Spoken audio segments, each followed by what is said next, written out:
Allen, welcome to R2C2. Thanks for being with us, man. Absolutely. Thank you guys for having me. Yeah, We are appreciate you coming on. Absolutely. Yeah, we're pumped to have you. No matter when we were talking to you, we'd be delighted by it, but especially right now at this moment with your new quarterback and what's going on with the Jets.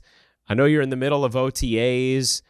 How exciting was yesterday for the entire franchise, the press conference, it becoming official, Aaron Rodgers joining you from Green Bay? Amazing. Obviously, it's kind of a historical day, just given his career and everything that he's done in Green Bay. For him to make this transition out here, just especially at this point in his career, just shows you how much of that drive that he still has in him. And he's expecting to come here and do big things. So, for my time in Green Bay, the times that he wasn't showing up to OTAs or practices, he may have had his vet days or something. There's a little different energy level on the field and meetings and stuff. But as soon as he puts his cleats back on, as soon as he gets back out there, there's a different aura. There's a different energy. There's, you feel it not only within him, but everybody else, teammates, the players or the coaches, the front office staff, and I felt that resemblance yesterday too. So just having him back here brought back a familiarity to me and just kind of what I'm used to, especially this beginning half of my career and everything. So to have him as my teammate again, it's quite delightful, you could say. That's what I wanted to ask. What was the energy like in the building yesterday? But you answered that question. It seems like everybody was excited, and to have him kind of show up during the time that you guys are at OTAs, it's kind of perfect to have a press conference yesterday, right? Yeah, absolutely. And obviously today being the draft and everything, and kind of starting this new phase, this new chapter in the Jets organization history. Yeah, Allen, what was your perception of the Jets signing with them? Coach Saleh, he was my first kind of interaction, you could say, with this organization. Going back to 2019 when we played him twice. We played him once in the regular season and then in the NFC Championship game. And I just remember how violent, how physical, how detailed and just swarming his defense was as the defensive coordinator out there. And they had a really good team and talented from the D-line to the second level on the back end as well. And they played as a unit. And I just saw the passion that he coached with and saw the guys how much they just, love to play for him. And I think as players, that's something that you admire. You see that. And, you see other players doing that, and it kind of gives you the okay, whatever he's doing, it must be it. And so that's kind of my first introduction towards him, everything. And obviously he came here, I think the year after and everything. And I've watched from a distance, growing up in Iowa, I never really had a sports team, truthfully, whether it be football, basketball, baseball, I've kind of picked different teams around the country, and the Jets were never really on my radar, you could say. But, obviously this past year, Brees getting drafted here last year definitely kind of tilted my attention a little bit more towards the organization and seeing how he balled out, during his time, Garrett Wilson and Sauce, and just the excitement around this organization and the new faces and the new energy. You could tell that something was kind of cooking up over here and something I wanted to be a part of. And given the opportunity, Coach Hackett coming here, knowing that Aaron was going to come here as well, I knew it was the right place for me to be. You mentioned Coach Hackett. It was amazing, listening to Aaron, listening to you, how much you guys love this man. What is it about Nathaniel Hackett that just connects with you guys to the point that it seems like his presence with the Jets was a significant factor for both of you wanting to come to the Jets? Absolutely. I can say that me going this route would have been a lot different if he wasn't here. And the thing with him, I'm not sure what it is. I think it's just his genuine authenticity, and especially the industry, the world that we live in, that's kind of hard to come by sometimes. And he's just been the same person since the day I met him. I was very fortunate enough to have him as my offensive coordinator when I first came out as a rookie, undrafted rookie in Jacksonville. he was the offensive coordinator there. And I saw how he conducted meetings. I saw how players liked him. And then I was very fortunate to have him as my coach as well when I moved up to Green Bay. And so that's just kind of one of those things. It's just lucky in the sports world. You know, some guys don't really have the best luck with coaches, with injuries or this or that. You know, I've had him as my coach every year but last year. And so having that familiarity, understanding what he wants, his idea of plays, his coaching, and just honestly, it's the day-to-day work. You know, we play on Sundays, but it's those 6 days before then, you know, that you're really going to work with these people. You're spending a lot of time together. You're all working towards achieving the same goal. And, you know, I want to do that with people that I love and care about. And he's definitely one of those people. That's pretty cool that you guys have that relationship, but it also helps him as a coach too, because you can help coach the other receivers and let them know what he's looking for, or what type of things will piss him off, or what type of things will get you more playing time. So it kind of works both ways, like him having you around to be able to, you know, let the guys know what he actually is like, what's going on. Absolutely. And it goes with Aaron as well. Just, you know, just the familiarity that I have with him, understanding routes and concepts and plays and different situations and whatnot. The more people that you have on the same page, that's why we were so special in Green Bay, because you have so many guys that have the repetition and experience of playing together and understanding what we need to do to be successful in these situations. Because the game of football is pretty much just improv every single play. You know, we call the same play a lot, but we get a different result every time. So being able to be on the same page and understanding and situations on how to execute and work together, that's when you get beautiful plays that happen and explosive plays and touchdowns. You know, not to belabor the Nathaniel Hackett aspect of things, but it's interesting because for fans who are more general NFL fans, they see his name and they think about a rough tenure as Broncos head coach, right? That's the first thing. And so when you hear, oh, like Aaron Rodgers loves this guy, oh, Allen Lazard loves this guy, it's like, wait, what is it that didn't happen there that happens now or happens as an OC? And obviously, we've also seen throughout the course of history different circumstances where guys don't have success the first time they're a head coach, then have success later, depending on personnel, organization, whatever it might be. But I'm wondering, is there anything, Allen, for you, just in these, you know, few weeks, couple months since you've signed with the Jets, that you've experienced having him back, where you could see he's evolved since going through the journey that he has over the last, you know, few seasons? I can tell that he's on a way happier place, a way less stressful place. You know, I think he was very excited to be a head coach and everything. And obviously what happened in Denver didn't work out for the best. But like everyone else, you have failures in life. And that's just one aspect that he failed in. He's a great person, a great father, a great coach. He's great at numerous amount of other things as well. So highlighting that one failure, I don't think it is doing just to him as a person and him as a coach specifically. But yeah, just being back around him. He's such a funny dude and is always making meetings so fun. Like, it's just one of those things that it's hard to really put into words so you can understand. This is the same thing with playing with Aaron, right? Like, people are like, what's it like catching a pass from him? It's like, I don't know how to explain it unless you, like, one, you catch passes constantly, and then, you know, you're able to fortunately be able to catch one from him. But it's just something you have to experience. And once you experience, you understand and you see the difference, you feel the difference, you know the difference. That's the same thing with Hackett. It's just, you know, you guys gotta come to a meeting. If you guys come to a meeting and just sit in the back, you ain't gotta say nothing. You'll see, like, oh, okay, I see what he's talking about. We're in. See, was there a coach like that for you who, like, you'd, like, genuinely look forward to meetings with them or the way they command the room, and it was like, wow, this is just different? It was a few, but Carl Willis is probably the guy that probably had the biggest impact like that. And he was my first pitching coach, and then I had him all the way through the time I won the Cy Young. And even when I got to New York the first couple of early years, if I was having some trouble, I would send him my film and be like, hey, could you look at this and be like, you know, tell me a couple of things that I can do. He stopped doing that shit after I almost threw a no-hitter against him in Seattle. So he was like, nah, I can't do that shit no more. It's tampering. But No, he's probably the guy that I'm still closest to for sure. Yeah.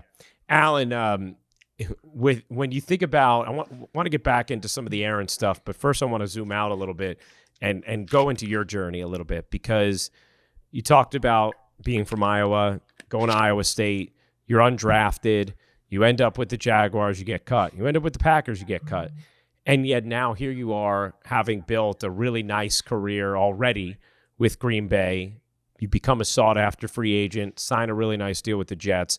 When you go back to not getting drafted, what was your mindset at that moment? And was there any doubt as to whether or not you were good enough to play in the NFL and have success in the NFL?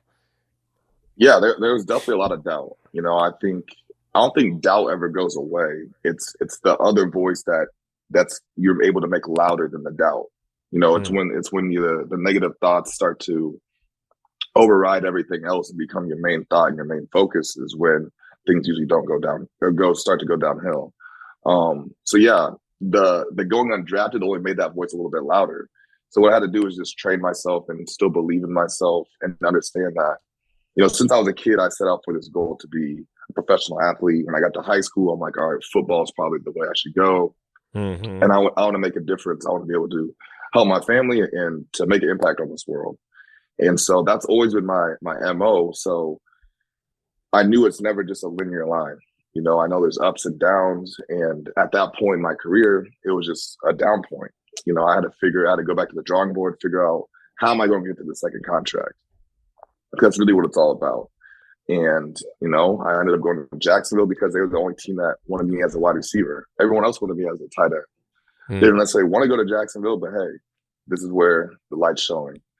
I end up in Green Bay, and even though Aaron's standing up on the table for me, giving me appraisal saying I have the best camp for all the wide receivers, I still end up getting cut because of politics or because of roster positions and stuff like that, roster building. But, I just never let anything tell me who I am, per se.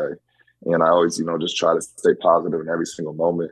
That doesn't mean there aren't hard days, there aren't days of doubt, there aren't days of failure and not having success. But it's really just been the belief in myself that I'm still out here pursuing my goal and dream to be the best version of myself every single day. Man, how hard is that, though, to go through camp and ball out, know that you should make the team, and then still get cut because of politics or somebody else has already promised a spot? Man, it really is tough, especially because, the hardest part was hearing Aaron's appraisal and still having to go through that stuff. It's like, man, even Aaron don't even have the type of pull or say to really demand. And it's like, at that point, it was kind of like more so, I know I did my job. I know I put the work in. I know I was successful. There's only so much I could do. And it just allowed me to submit basically to life and to understanding that there's, no matter how hard you work at something, life can always just take it away from you. And it's never about just obtaining that one goal. It's just the progress. It's the journey. It's the mentality just to keep on working and trying to progress. So, it was definitely tough times, but like I said, I always just kept believing in myself. Man, I think you said something pretty cool at the beginning, though, that any young athlete or just anybody should kind of listen to is, you're always going to have that doubt. Like, it's always going to be there. So you try to ignore it or pretend like it's not there, but it is more distraction. Like, that was the thing for me. Like, I would always get these negative thoughts in my mind, and I would just acknowledge them and be like, well, okay, I'm going to just make a good pitch here. You know what I'm saying? Or make sure that this voice is louder than this other side. So I think a lot of people try to not, hear the negative thoughts. It kind of is what it is. You're human. You're going to have those thoughts. Yeah. You just got to acknowledge them, push them out the way, and put some positive thoughts in your head. Absolutely. Aaron going to bat for you like that, even though it didn't prove fruitful in that specific moment, what did it do for you and your confidence moving forward in your career and for your relationship with Aaron? It gave me everything that I needed to hear, especially being an undrafted guy. Yeah. I'm on the team with Devontae Adams, who is a head above shoulders compared to everybody else when it comes to the position and what he's able to do. And for him to appraise me in that moment, that was something that meant a lot to me. And it was the motivation and the confirmation that I needed. And ever since then, I really never looked back. He called for me to be in the game. In the Monday night game, my first year, I ended up catching the pass to kind of set up the touchdown, to set up the go-ahead field goal and everything. So just since those moments of just him stepping up, saying stuff about me, calling me in the game, proving it right, it's just, I have so much to look back on, to be able to shut the voice in my head up that does have some doubt or does have some fear about whatever I may be going through. It's like, look what I've done in these moments that it was the same volume, if not louder. Yeah. And just understanding that and just to keep growing. Within games then, so you have kind of that basis of confidence then, because, hey, Aaron Rodgers is saying, I deserve to be on this team. He's trusting me. Did you have a kind of because then obviously you become more consistent, you just get more consistent playing time. Your production has continued to grow year after year. Have you had a moment that you could think of on the field during a game or at some point along this journey since then where you had sort of that, I don't know if it's a welcome to the NFL moment or a moment of really feeling like you belong or really understanding, whoa, not only do I belong, but I can be impactful here? Yeah, honestly, it was probably that first game, or not necessarily the first game, the first time when he called me into the game. Yeah. Because this is like week 6 of the season or so. It was a Monday night game. And up until that point, the offensive snaps that I had received were primarily the run block or even the pass protection block. Like a receiver helping out the tight end on the end. That was kind of like my how they visioned me and my skill set to be used, And so when Aaron called me in the game and then throws I think like a 39-yard touchdown to me on a double move, like this is stuff that I don't even really do. I don't run double moves. I'm not the fast guy. I'm not the burner, but he's the one telling me, go do it and we're going to make it happen. And so that was just like my moment of like, I can really do this. I'm in the NFL. This is Monday Night Football. I'm playing for the Green Bay Packers. I've already had all this trial and tribulation before and I'm still here. So what's going to stop me? Only me. And so it kind of just, that first year is really just what set the tone and gave me that ultimate confidence to be where I am today. That's dope. I think that was a game against Detroit where you guys won 23-22, right? Yes. I'm looking it up. Yeah. Oh, and the fourth quarter touchdown pass. Yeah, you guys are down 9. That cuts it to 2, and then you win it on a Mason Crosby field goal later in the quarter. And what was even cooler about that was that, so he calls me into the game. We're down 13-22. We're driving in the fourth quarter. The first pass he throws to me on second down, I jump up, catch the ball, the DB knocks it out of my hand. And at that moment, it's like, that was my op. Yeah. Because if anyone that plays with Aaron knows, he don't throw to you twice. He don't come back to you after you drop the ball. You don't catch it. It's just a thing. Then I come back the next plays when they called the scout pump, the out and up. And, I caught it for a touchdown and everything. And then, we follow it the next drive. I think I had like 3 more catches in the next drive to kind of set the game-winning field goal, third down conversion and stuff. So, yeah, just going through that stuff was just so pivotal in my confidence, in my career, and my abilities, and my belief. No, that's awesome, man.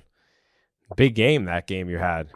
I'm just like going through the box score now. See? Yeah. See, that was, but that's awesome. That like you can kind of point to that moment, and it makes even more sense why you guys were insistent upon playing with each other beyond Green Bay as well. Now, you were very clear about it when you signed with the Jets, saying, "Hey, I'm getting a chance to play with number 12 again." And of course, Aaron, shortly after that, also expressed on the Pat McAfee show that, like, yes, I do want to play. I want to play for the Jets. But it took a little while for things to get figured out. Over the last few weeks, did you have any moments of, ooh, this may not happen after all? Like, all great things take time. Nothing great comes from overnight. And so, and I knew, like, at the end of the day, this is how this business goes, to stretch things out, the negotiation, all this and that. So I was very confident that it would eventually happen. You know, there's no reason to kind of worry or stress over it. There's definitely moments where I was like, man, I wish he was already kind of, you know, Yeah. I need to talk to him about some things, you know, with the playbook if it's that. But you know, it's OTAs. It's very chill time right now where we are just starting to get our feet back in the turf and everything. So yeah, it's great that it's finally kind of etched in stone now. Mm-hmm. He seems like a very interesting dude. And, you know, in addition to the ayahuasca, just the way he, you know, communicates, it's very different than, you know, what we might be used to when we hear from athletes. How would you, there's obviously a concerted effort for him to tap into consciousness and be able to express that and share that. How would you describe just being in his orbit and the kind of person he is, and where maybe it's a little bit different than, you know, your average human being, never mind, you know, your average teammate? First, I would start by saying he's probably the smartest human being I ever met. Like his picture memory, his recall from 10, 12 years ago about certain plays, and his referencing in history, and just his overall intellectual ability is something is what blows me away first, you know? Then you really get to know him as a person and get to be close with him, and you see how big of a heart he truly has, how much he cares about other people. And like, you know, I was very, very fortunate to be with him in Green Bay, obviously towards the end of his time there and everything, but to see how the day-to-day staff, the equipment staff, the training staff, the weight room trainers and everything, and how much they appreciated them. And not only that, but how he reciprocated that love to them, you know, and just how he cared about other teammates and everything. It's just something that I've always admired within him and everything. And then you get around and get to work with him. You know, you see him on the field, you see him in the film room taking notes, the questions that he's asking, the attention to detail that he has and everything is beyond what I was at that time used to. And then his ability on the field, you just see the consistency. And that's really where it kind of, you know, clicked for me, because when I first got there in 19, I didn't really know what to do. I'm literally on the lowest of the depth chart, like low. So I'm like, okay, like I need to figure out how I can climb this thing. So let me point my focus. Who's doing stuff right around here? Well, 12 is for sure. 17 is for sure. 69. You know, like these guys have been playing 8+ years, 10+ years or whatever. You know, Mercedes Lewis, 89. You know, I watched their daily routines, their daily habits, how they were going about practice, their attention to details in the meetings, and just how meticulous they were about their craft and everything. And so I just literally, in an analogy, just got behind them and just watched them and just followed as cue every single day. So seeing that with him, with 12, and just his ability, his consistency, is really what separates him, I feel like, from anyone that's close to him. And as a result, that was an amazing answer, Allen, and I think so insightful, especially for our audience. And, you know, we have listeners from all around the country and beyond, but certainly a New York heavy focus. And this city is so excited for Aaron Rodgers and for you and for this team. And it's really interesting, just the insight you give us into him. How about this moment in time for the Jets? Because this is a franchise that, as you know and are learning more and more about, has had sort of historically comical failure at different moments. And yet, it's a franchise that has a lot of energy behind it still. It's not like the lowly Browns, if you will. There's something about the Jets where they've had these moments in history at different times, and where they have had some success. They just haven't been able to get over the hump, and then there's been some sort of comical gaffes in the middle. But there is genuine hope right now, and we saw what the team did last year. We know the talent they have. We understand what Robert Saleh's brought. Been looking for the quarterback, have it. You guys have a lot of talent at the wide receiver position, yourself included. What what is sort of the energy about the team feel like right now and the goals that you might be able to achieve this season?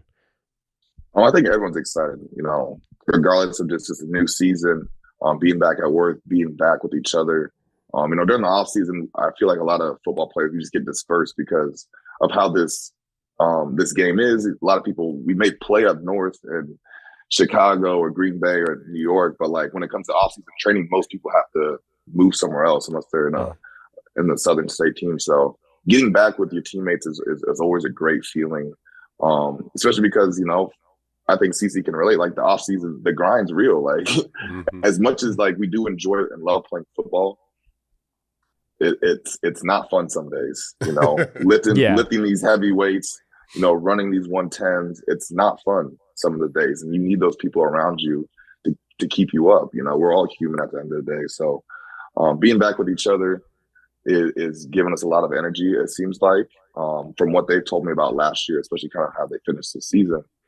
But then, I think Aaron and I are just trying to bring the success that we've had and try to implement it as much as we can within this team.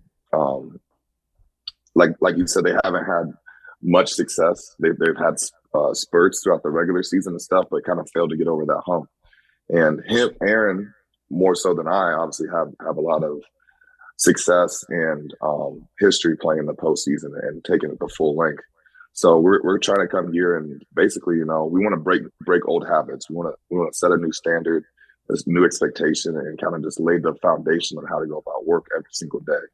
And the more guys that we can get to buy into that early on, which I think a lot of people already are on that page. Sometimes it's just a little guidance here and there. Maybe it's not necessarily a practice thing. Maybe it's a recovery thing that, you pick up from somebody else. Maybe it's just, this guy's getting to the facility a little bit earlier. Maybe I need to get here earlier too to study my stuff. So it's just little things that you can't necessarily pinpoint on what it is. Everyone's going to ask, well, what is it going to take to get over the hump? What's it going to take to get the playoffs? Like, we don't know the diversity or the different things we're going to have to go through this season to get over the hump, to win those games, to win the division, to make a deep playoff run, and to win the Super Bowl. So, we're just coming here and trying to do the best we can and obviously leave a huge impact on the organization. Man, it's a lot of excitement. I think it's because it's New York City, though. I mean, it's the sports capital of the world. So I wanted to ask you, though. I made that move from, I guess, Milwaukee, Wisconsin, Green Bay to New York City. How are you adjusting to the city now? I know Green Bay, Milwaukee is cool in the summer, but it ain't nothing like being in the city and especially performing and playing here. It's going to be a different experience, man. All right. Yeah, I'm still going to have to get to that point, obviously, once the season comes and dealing with the media and the fans and everything. It's going to be, like you said, different. But for me, it's exciting. I'm from Iowa, kind of grew up small town, also in the city, Des Moines. I've never really been in a big city. I've never really been in a big populated area, especially with professional sports teams. Like playing in Green Bay, you're very isolated. Like it feels like you're disconnected from the rest of the world. It's like when you go on away trips, it's like, oh, whoa, like there's people living, And so now that I'm out here and it's, the hustle and bustle every single day, and you just see so many things going on, so many more things to do. For me, it's exciting. It's something I've always dreamed about as a kid growing up in the Midwest and from a smaller state with less population, less culture, less diversity, to finally get to the big city and to see what I can do. And what better place to challenge myself than New York City. If I can make it here, I can make it anywhere. And that's what everyone says. And so that's definitely my mentality going into this. Quoting Sinatra is never going to steer you wrong in New York. So you're off to a good start, Allen. How about apartment hunting in New York? Because that can be daunting. Man, How's I it just going? started on it's miserable. Let me Stay tell on you. the Jersey side, dog. I'm telling you, stay on the Jersey No, for sure. side. No, I'll definitely be over here because I'm definitely like my main MO is like being close to the facility. That's my main commute. So I need to be within like 20, 25 max. Yeah. Because I like to drive in the morning just to kind of wake up and clear my head and not just to get to the facility to football, whatever. But yeah, rent is crazy. I'm coming from Green Bay where it's like I had a whole townhouse, I had 3 floors, I had my basement, my vibes. Like I done I took advantage. I took for granted, I should say, what I was paying for and what I was getting in Green Bay. So now I'm house shopping because it seems like that's more of a better option. Especially down the line with money and everything. So yeah, it's a process. Yeah. That was the biggest thing, is just finding a place that I could get like an easy commute, because I played in Cleveland and I played in Milwaukee, but I like to get in my car and drive, like have my time to decompress, either coming from the stadium or going to the stadium.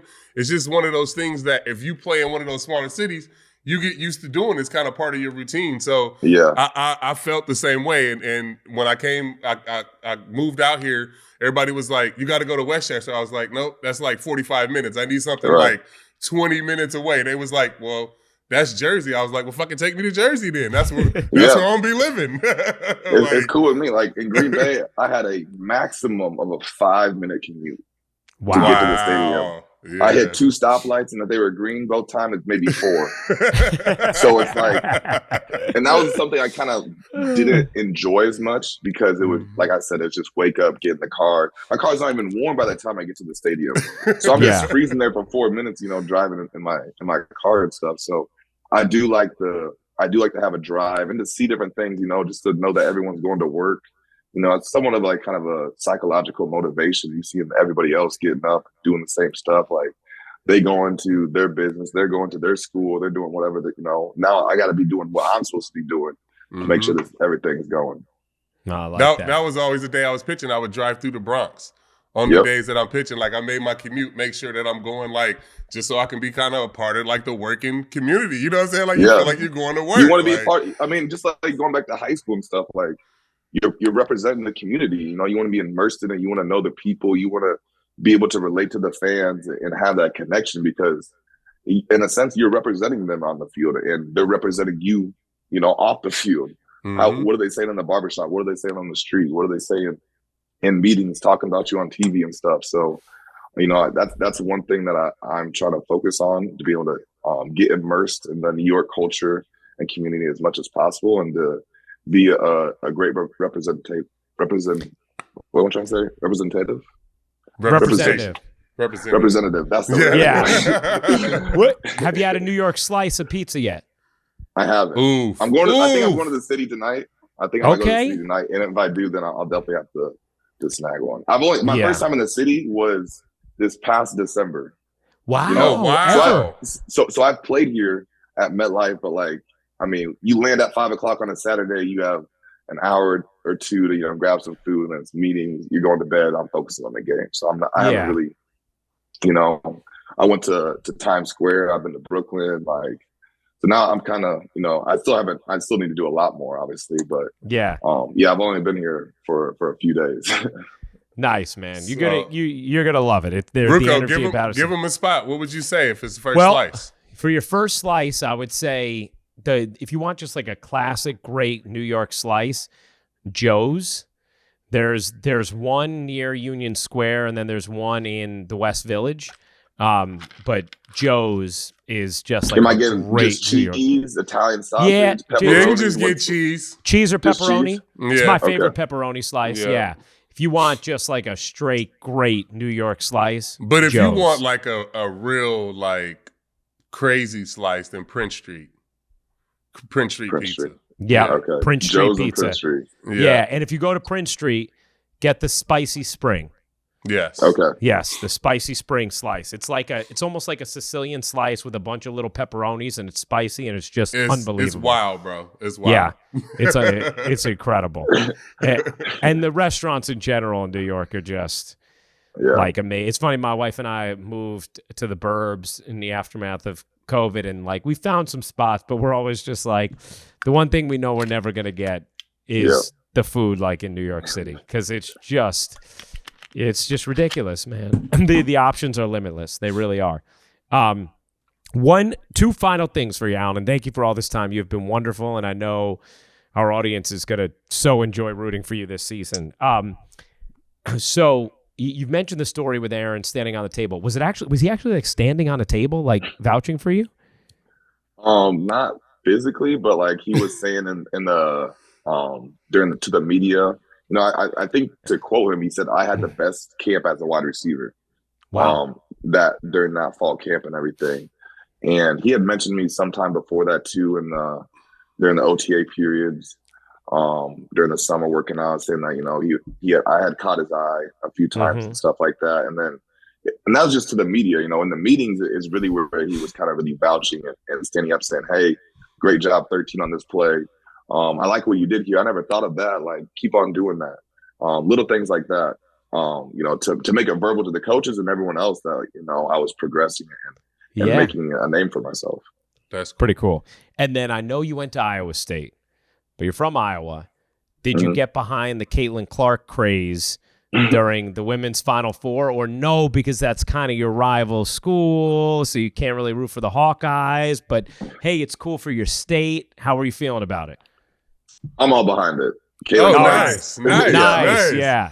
She's amazing. Caitlin, I mean, unbelievable. I'm definitely not a hater. I root for Iowa at times. At times. Wow. Wow.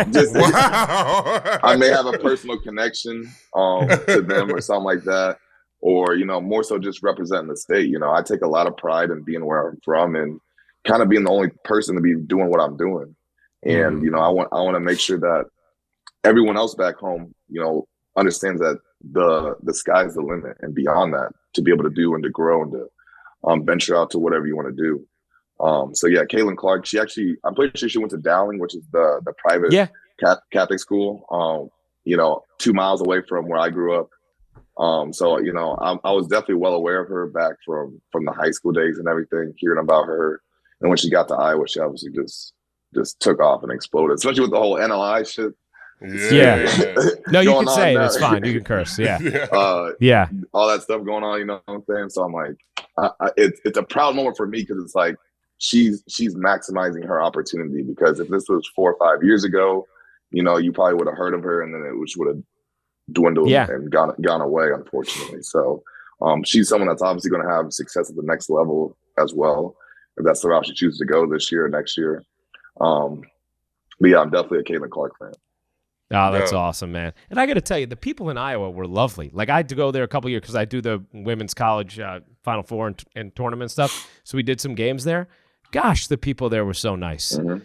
It was the hospitality. Nice. Yeah, man. It's the Midwest. It was just wonderful. It really was. I'm trying to hopefully bring that to New York, and so we can. Nah, don't worry about it. We could use a little of it. We could use a little. In like 6 months, you won't even be saying hi to people, bro. I promise you. No, don't change, Al. I promise you. You won't change, but these people will change you. Oh my gosh, Allen! Congratulations on your contract. Congratulations on being a Jet. And thank you so much for this time. You were wonderful to talk to, and we're going to be rooting hard for you this year, man. Yeah. Thank you. I appreciate it. Take care. Thank you. All love.